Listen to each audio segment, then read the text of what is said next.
शुरू करें। Laying in the bed all day, all night long may sound like one of the best ways to relax, but sometimes too much resting is not always good. Imagine losing track of the daytime or nighttime, not feeling like doing anything, feeling tired even after hours of sleep, losing weight drastically during the process, even getting hallucinations. Now that sounds downright scary, right? Now these may be a few symptoms, a few indicators of what one goes through who is suffering from narcolepsy, a long time neurological disorder जहां आपके सोने और जागने के patterns are totally off. And even though you're getting your hours of sleep in numbers, the quality is, well, not good enough to get you going. Now it's very apparent that sleep is an important part of the healthy life. Getting that appropriate rest is good for the brain, the heart, the muscles, and I'll tell you, even I hate to get those dark under-eye shadows. Sleeping well has its own unique merits. Narcolepsy, on the other hand, is a condition where all of these benefits are overshadowed, causing distress in the body and disturbs the lifestyle. And we are just going to know more about it. Let's understand this in stages. Narcolepsy is not a suddenly occurring stage. It is created and achieved in various steps. Day by day, दिन ब दिन आपकी जिंदगी में आप कुछ ऐसा कर रहे हैं या आपके साथ ऐसा हो रहा है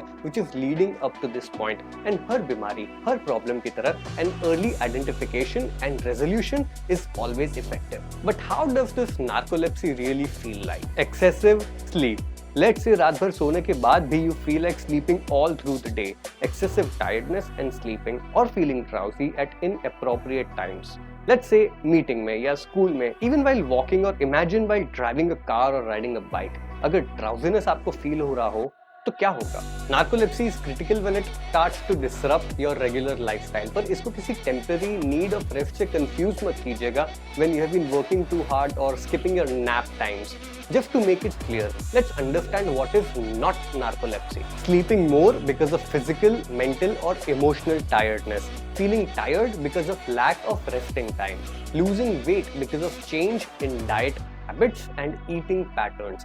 Feeling drowsy or sleepy because of excessive alcohol intake or intake of harmful substances like tobacco or drugs. Now, this doesn't mean that above issues will not cause you other problems if remained unchecked. If not narcolepsy, they can cause other ailments which would be an issue with itself anyway. But getting back to the topic, as a sleep disorder, how to diagnose a narcoleptic condition? Basically, when to go to a doctor for this. Excessive daytime sleeping. Observe for a week. If you have been getting your night sleep and along with that you have been sleeping for larger amounts of the day as well, when you should be working or studying or doing your chores, it is not common or usual.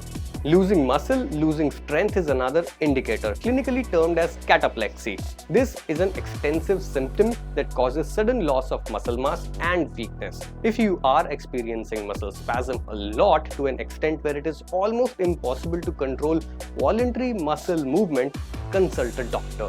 Now understand that these symptoms are triggered by strong emotional stimulus, fear, anger, traumatic remembrance, stress, excitement and more. It's not like you are constantly jerking your hands and legs, but it's like you're shaking to an extent where it is impossible for you to control for a while and at the end leaves you with a lot of weak feeling. In any of the cases, your observation has to be really strong and as counterintuitive as it may be, not paranoid. Not all situations are critical medical conditions, but early corrections always help. Now, statistically, narcolepsy has had a very poor rate of diagnosis by the physicians, with neurologists failing at 45%, with internists failing at 76.5%, GPs failing at 78.1%, psychiatrists failing at 88.9%, and pediatricians failing at a whopping 100%. Now that is not because of lack of understanding, but because of lack of inputs.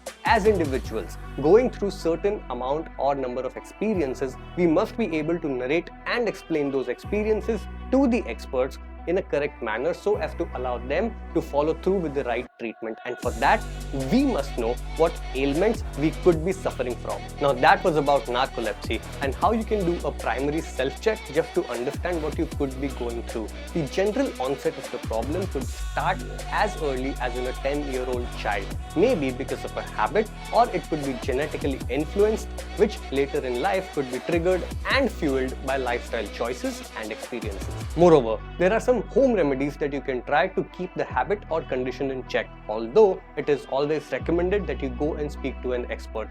Reduce alcohol or caffeine intake. Do not overtime or overwork in your office. Have specific scheduled nap times. Let's say you are taking a nap every day between 3 p.m. to 4 p.m. Now, what it does is it creates a schedule so that your body sleeps in that particular time only, and you can avoid your bouts of impromptu drowsiness. Now, getting a hold of your body's timing and response might just be the beginning of getting better. Now, that was a crisp detailing of narcolepsy, a sleep disorder wherein a person is feeling sleepy or lazy for most of the time, resulting with a disruptive pattern, routine, or a lifestyle. I hope the pointers are helpful. If you need to speak to someone about anything regarding mental health, please check out the description for a reach out form or share it with somebody who you know might benefit. Remember, together we can make a difference. Please be kind to the person next to you. Thank you.